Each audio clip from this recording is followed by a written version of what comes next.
Salut à tous, on se retrouve aujourd'hui pour l'épisode 1084 du Zap Image. On commence directement avec l'équipe allemande du Bayern Munich officielle. Hansi Flick prolonge sur le banc du Bayern jusqu'en 2023. Donc vu qu'il a fait du bon taf ces dernières semaines, ces derniers mois avec l'équipe allemande du Bayern, que ce soit en Ligue des Champions ou même en championnat, du coup le Bayern va le prolonger jusqu'en 2023. N'oubliez pas qu'il devait juste remplacer Niko Kovac pour quelques semaines, quelques mois, pendant que l'équipe du Bayern trouve un nouvel entraîneur. Du coup c'est lui qui devient l'entraîneur principal de l'équipe allemande. Ensuite, pour continuer avec le Bayern, donc Leroy Sané reste la priorité du Bayern Munich. Les Bavarois avaient trouvé un accord avec l'Allemand cet hiver, mais ce dernier a changé d'agent et lui a promis de lui obtenir un meilleur salaire. Tout a été remis en cause. Werner reste l'autre cible pour le Bayern Munich. Donc toujours l'objectif pour le Bayern pour le prochain mercato, c'est Leroy Sané. Et on peut voir aussi que Timo Werner plaît très bien à cette équipe de Munich. Ensuite, la Bundesliga change l'âge minimum pour participer au championnat à 16 ans contre 18 précédemment. Youssoufa Moukoko pourra donc prendre part au championnat le 20 novembre prochain, date de son anniversaire. Donc le 20 novembre 2020, il aura 16 ans, ce jeune joueur de l'équipe du Borussia Dortmund que je parle depuis quand même quelques années. Et c'est vrai, il a des stats incroyables actuellement, mais il a seulement 15 ans, il joue quand même avec l'équipe U19 de Dortmund. C'est lui le meilleur buteur de l'équipe allemande. Donc maintenant, dans le championnat allemand, on peut jouer à partir de 16 ans. Donc on pourrait le voir très prochainement avec l'équipe première du Borussia Dortmund. Ensuite, on va parler d'une autre pépite, donc c'est César Gelabert. À mon avis, personne ne le connaît, mais il est très bon avec cette équipe B du Real Madrid, donc jeune pépite de la Castilla, dont le contrat prend fin en 2021, suscite l'intérêt de Lyon, Arsenal et Dortmund. Le Real Madrid, bien conscient de son talent, a pour l'instant rejeté toutes les offres qui lui ont été présentées. Donc il est très jeune, il est né le 31 octobre 2000, donc il a seulement 19 ans. Et on peut voir que pas mal de grosses équipes européennes aiment bien son profil. Donc le Real Madrid va devoir bien sûr le prolonger, sinon il pourrait partir gratuitement l'été prochain. Ensuite, pour continuer avec l'équipe espagnole du Real Madrid, donc il y a exactement 88 ans, quasiment jour pour jour, vu que c'était hier le 3 avril. Donc le 3 avril 1932, le Real Madrid gagnait sa première Liga. Donc la suite, vous la connaissez. Donc depuis, ils en ont gagné 33 quand même, l'équipe du Real Madrid. Donc le dernier sacre, c'était lors de la saison 2016-2017. Ensuite, on continue avec une autre pépite du Real Madrid, c'est Vinicius Junior ne se repose pas durant cette période de confinement. Le Brésilien s'impose 2 séances d'entraînement. Son objectif, retrouver le plein état de forme qu'il avait avant cette trêve forcée, parce qu'il était très bon lors des derniers matchs du Real Madrid. Donc 2 séances d'entraînement par jour pour Vinicius Junior pour revenir au top. Ensuite, une déclaration d'un joueur du Zénith Saint-Pétersbourg sur son amour pour le Real Madrid, c'est Artem Zouiba. Donc sur Instagram, le russe a dit: je suis fan du Real Madrid depuis mon enfance, lorsque jouait Zidane, Raoul, Roberto Carlos ou encore Ronaldo Nazario. Si je pouvais choisir, j'aimerais jouer dans cette équipe, ce serait un rêve. Mais bon, il est plutôt vieux maintenant le russe, donc son rêve, ce serait d'évoluer une fois dans sa carrière avec l'équipe du Real. Ensuite, Adidas devrait annoncer un maillot spécial pour la Ligue des Champions 2020-2021 du Real Madrid. Donc le maillot s'inspirera de celui de la finale de 2002. Il pourrait être disponible dès le mois d'août au prix de 95 € d'après Footy Headline. Donc vous vous souvenez, ce maillot légendaire du Real Madrid lors de l'année 2002. En plus cette année ils avaient gagné la Ligue des Champions avec ce but magnifique de Zinedine Zidane contre le Bayer Leverkusen, reprise de volée du pied gauche, c'est quand même son mauvais pied. Donc la saison prochaine le Real Madrid devrait avoir quasiment le même maillot. Ensuite, d'après Marca, Carlo Ancelotti souhaiterait attirer à Everton Gareth Bale et Rames qui n'entrent plus dans les plans de Zinedine Zidane. Donc on avait parlé ces derniers jours que Zidane allait mettre pas mal de joueurs à la porte lors du prochain mercato, parce qu'il y a trop de joueurs sous contrat avec l'équipe du Real Madrid, et surtout ces 2 joueurs-là qui coûtent quand même très cher pour le Real Madrid à cause de leur salaire, surtout Gareth Bale, donc devrait quitter quand même le club l'été prochain. On peut voir que Carlo Ancelotti, coach de Everton, aimerait s'attacher les services de ces deux-là. Ensuite, cette fois-ci, on va parler du FC Barcelone qui négocie l'arrivée de Kurzawa, dont le contrat se finit au 30 juin prochain. D'après Sport, on peut voir que Kurzawa fait la une Journal Sport en Espagne. Donc hier, on a dit aussi que Séville était intéressé par le défenseur du Paris Saint-Germain. Il y a aussi Arsenal, mais bon, on peut voir que le Barça pourrait l'accueillir gratuitement. Donc affaire à suivre. Ensuite, une déclaration de Infantino, président de la FIFA. Donc il a dit: nous aimerions tous avoir à nouveau du football demain, mais malheureusement ce n'est pas possible et personne dans le monde à ce jour ne sait quand nous pourrons rejouer comme avant. Donc après, bien sûr, il n'y a pas le choix les gars, donc il risque encore d'avoir pas mal de semaines sans football, mais bon, c'est comme ça. Ensuite, une déclaration de Gundogan, milieu de l'équipe de Manchester City. Il a dit: moi je trouverais ça bien que Liverpool soit sacré champion d'Angleterre si la saison ne se finit pas, il faut faire preuve d'esprit sportif. C'est vrai que que cette saison, Liverpool, on en parle ces dernières semaines, il faut une saison monstrueuse, que des victoires à part une défaite contre Watford et un match nul contre Manchester United. Sinon, c'est que des victoires. Ils sont en train de réaliser quelque chose de malade. Ils ont quand même 25 points d'avance sur le deuxième et pour être tout simplement pas champion d'Angleterre si la saison devait être annulée, ce serait quand même un sacré fiasco. Ensuite, on va parler de Nick Pope, donc c'est le gardien de Burnley, est ciblé par Chelsea dans le but de remplacer Kepa Arrizabalaga. Donc Chelsea veut absolument changer le gardien espagnol, très décevant cette saison. Donc d'après Spurs FL, Tottenham cible également le portier anglais dans le but de remplacer Hugo Lloris, dont les prestations ont déçu cette saison. Bon, après il a été souvent blessé aussi, le gardien français. Donc ce jeune gardien anglais, Nick Pope, pourrait soit aller du côté de Chelsea, soit du côté de Tottenham. Donc affaire à suivre. Ensuite, une déclaration de Alberto Yac, donc c'est l'agent de Lautaro Martinez qui fait une belle saison du côté de l'Inter. Donc c'est un rêve d'être l'un des joueurs les plus demandés sur le marché. Ses progrès continuent.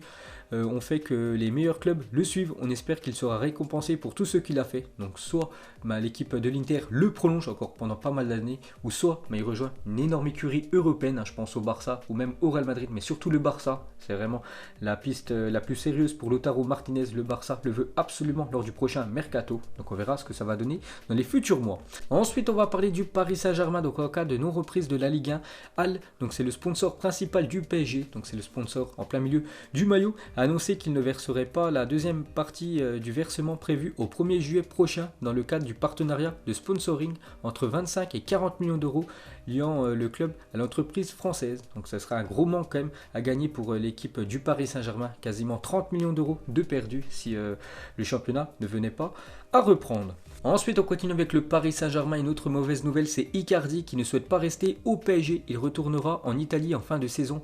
Mauro et Wanda, donc sa femme et agent, ont fait part de leur décision à Leonardo. Suite à cela, le club parisien a rompu les contacts avec l'Inter concernant un achat de l'Argentin. N'oubliez pas qu'il appartient toujours à l'équipe de l'Inter. L'Inter l'a prêté avec option d'achat.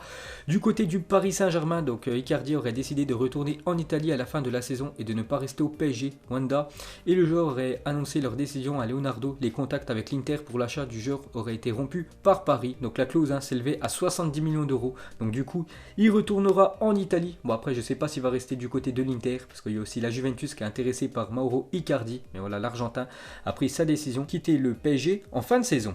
Ensuite, on va parler d'un autre joueur lui aussi qui devrait quitter son club. C'est le défenseur français Samuel Umtiti. Donc il analyse l'intérêt de Arsenal, Chelsea et Manchester United. Le Barça se voit difficilement récupérer 50 millions d'euros sur son transfert et craint que les offres seront à la baisse.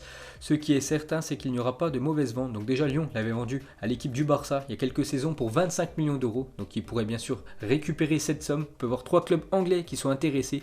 Et le mieux quand même pour Umtiti, c'est de quitter l'équipe du Barça, parce que cette saison a été très compliquée. Depuis qu'il est revenu de la Coupe du Monde blessé, il joue très peu quand même Umtiti. Il a perdu sa place. Maintenant c'est l'anglais et Piqué dans la défense centrale de l'équipe du Barça. Donc lui souvent sur le banc. Donc le mieux, c'est un départ. Ensuite, on va parler d'un autre défenseur, certainement le meilleur défenseur actuellement de la planète, c'est Virgil van Dijk. Donc il a dit, il y a beaucoup d'attaquants difficiles que j'ai croisés et le plus compliqué, c'est certainement Messi. Donc il a répondu ça sur Twitter. Virgil van Dijk, une personne lui a posé la question qui était l'attaquant le plus compliqué qu'il ait affronté. Donc pour le défenseur néerlandais, c'est Lionel Messi. Ensuite, une petite photo de Monaco. Donc le stade Louis II à Monaco, c'est quelque chose. Donc Monaco avec la mer Méditerranée juste derrière et le stade Louis II en plein milieu. Ensuite, on continue avec un autre terrain de foot. Cette fois-ci, c'est un papa en Angleterre qui a fait plaisir à ses enfants parce qu'il leur a fait un terrain de foot, voilà, IRL dans le jardin. Donc, ils vont pouvoir bien s'amuser, les enfants. Ensuite, retour quelques années en arrière et regardez le maillot domicile et extérieur de l'équipe de l'AG Auxerre. Donc, il y a pas mal d'années.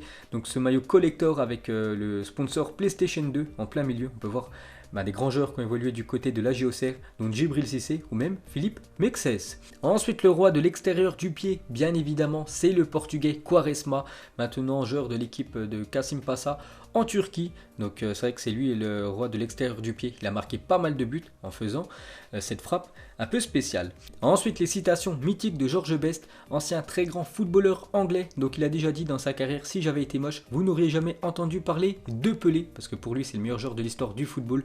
Donc en gros, s'il aurait été moche, parce que pour lui il est beau, donc il se serait concentré à 100% dans le football, et bien sûr il serait devenu le meilleur joueur de l'histoire du football. Il a aussi dit, en 1969 j'ai arrêté les femmes et l'alcool, ça a été les 20 minutes les plus dures de ma vie.